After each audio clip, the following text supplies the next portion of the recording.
Hey guys, what's up? Warren P56 here doing an anime movie review on Full Metal Alchemist, the Sacred Star of Milos.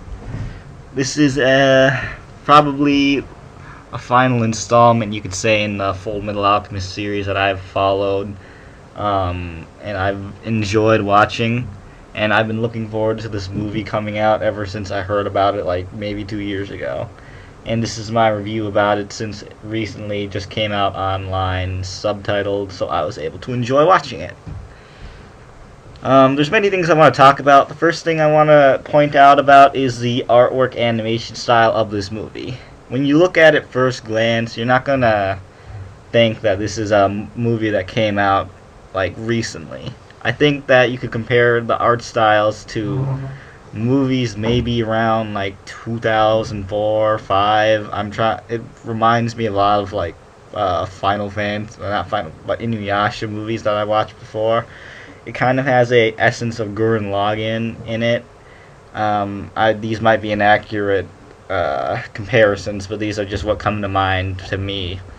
But the reasons why is the creators of the movie didn't want to really use CG effects in the movie. Well, 3D CG effects at least. There's only 2 scenes that actually do use these effects, and most of the movie really relies on the anime artists' abilities at depicting what they think this movie should look like.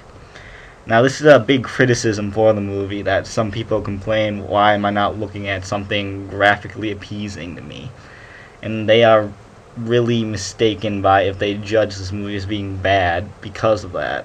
Because even with the artists, even without CG effects, this movie looks terrific. Like the whole kind of scene, like the whole scenery of where this movie takes place at Table City looks awesome.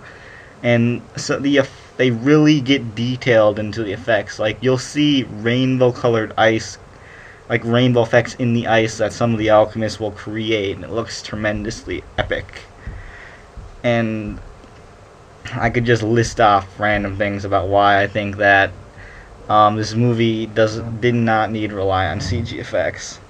I'm not gonna say that this movie could have been better or could have been worse with CG effects. I can't make that judgment. I don't plan on it, but I want to get out the fact that this movie is fine with how it is, and that the animation style works in this.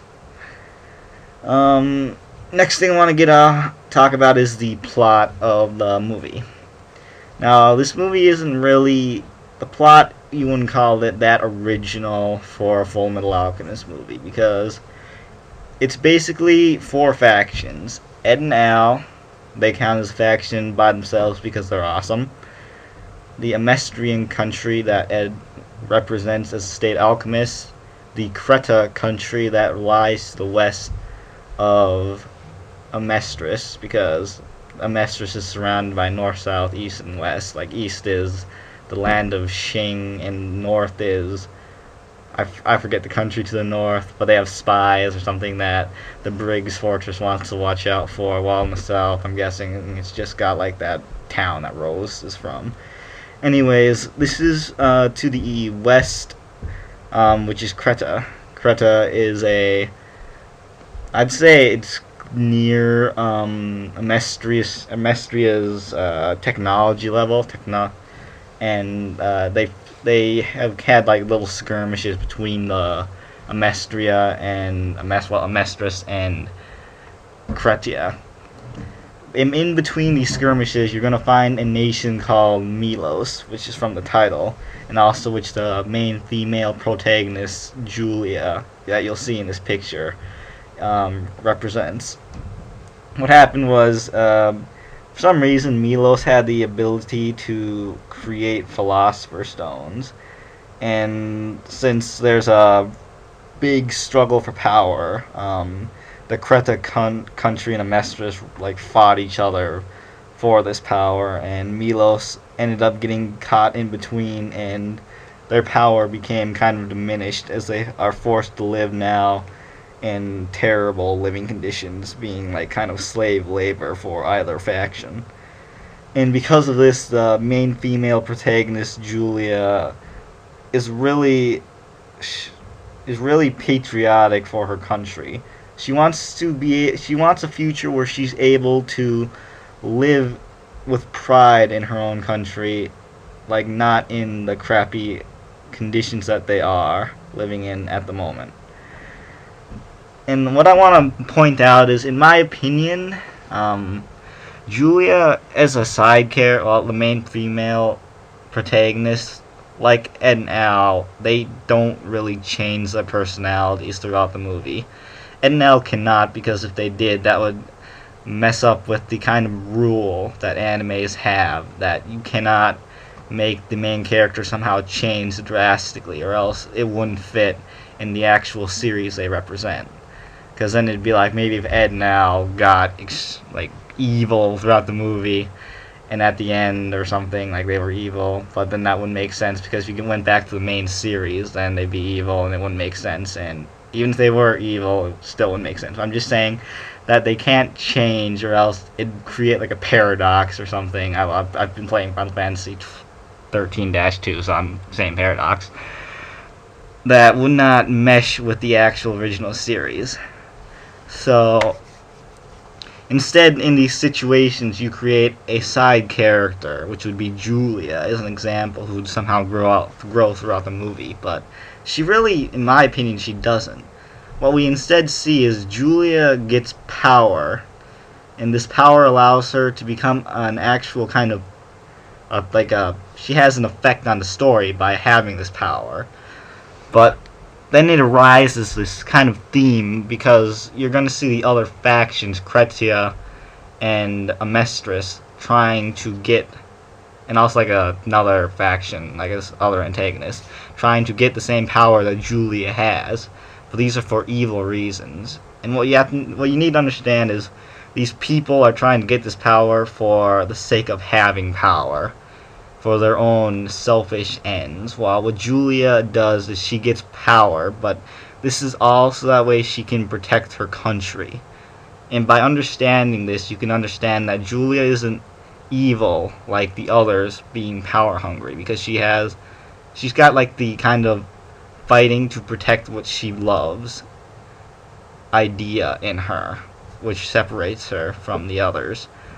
I'm trying to explain this as best I can, because in my mind when I was watching the movie, this is what I was kind of focusing on, is Julia going to become evil because of this?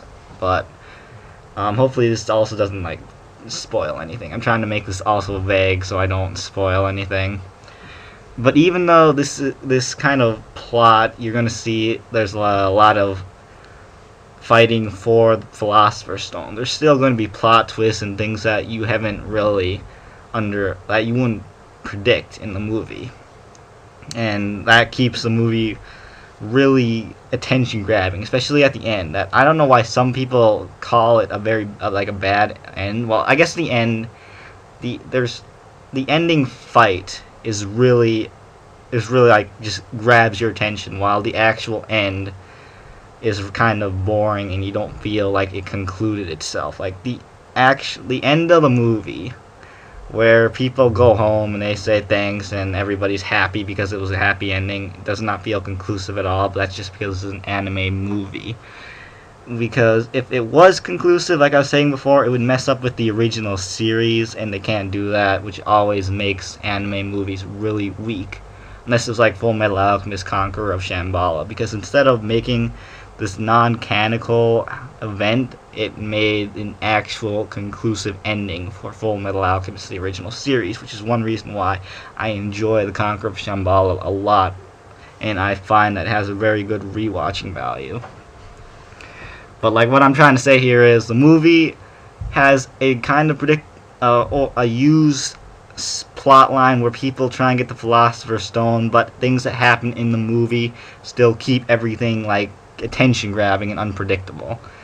And you're going to see familiar themes, like maybe the Count of Monte Cristo. If you have any idea what that is, just think about that when you're watching this movie. Final thing I want to talk about is the actual characters from the original series. Lots of people are going to point out that when you're going to watch this movie, you think, yeah, I get to finally see some of my favorite characters. Roy Mustang, Risa Hawkeye, Lieutenant Armstrong in this. And it's true that a lot of these kind of hopes of being able to see them fall short because you're only going to see them talk for maybe a couple lines randomly throughout the movie, but they really don't have much of an effect on the movie like Ed and Al do. But so you just have to accept that because the plot doesn't focus on them.